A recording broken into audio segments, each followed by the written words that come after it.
আন্তর্জাতিক অপরাধ ট্রাইব্যুনালে মৃত্যুদণ্ডপ্রাপ্ত ভারতের নির্বাসিত শেখ হাসিনাকে কেন্দ্রে রেখেই এগিয়ে চলছে নিষিদ্ধ আওয়ামী লীগের পুনর্গঠন প্রক্রিয়া।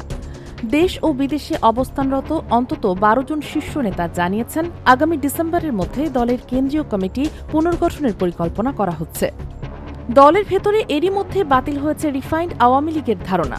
তৃণমূলের নেতাকর্মীরা শেখ হাসিনাকে বাদ দিয়ে কোনো নতুন কাঠামো মানতে রাজি নন। ফলে তাকে ছায়ায় রেখে তুলনামূলক কম বিতর্কিত নেতাদের প্রকাশ্য নেতৃত্বে আনার পরিকল্পনা করা হচ্ছে। দলীয় সূত্র জানায়, কঠিন সময়ে সক্রিয় থাকার কারণে জাহাঙ্গীর কবির নানক, আফামা বাহউদ্দিন নাসিম, শমা রেজাউল করিম, মহিবুল হাসান চৌধুরী, নওফেল ও ডাক্তার হাবিবে মিল্লাত গুরুত্বপূর্ণ দায়িত্ব পেতে পারেন।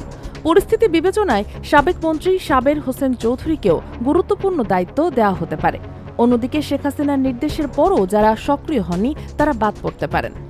বর্তমানে দলের ১৬০ জন সাবেক মন্ত্রী, প্রতিমন্ত্রী ও সংসদ সদস্য দেশের ৬৯টি কারাগারে বন্দী।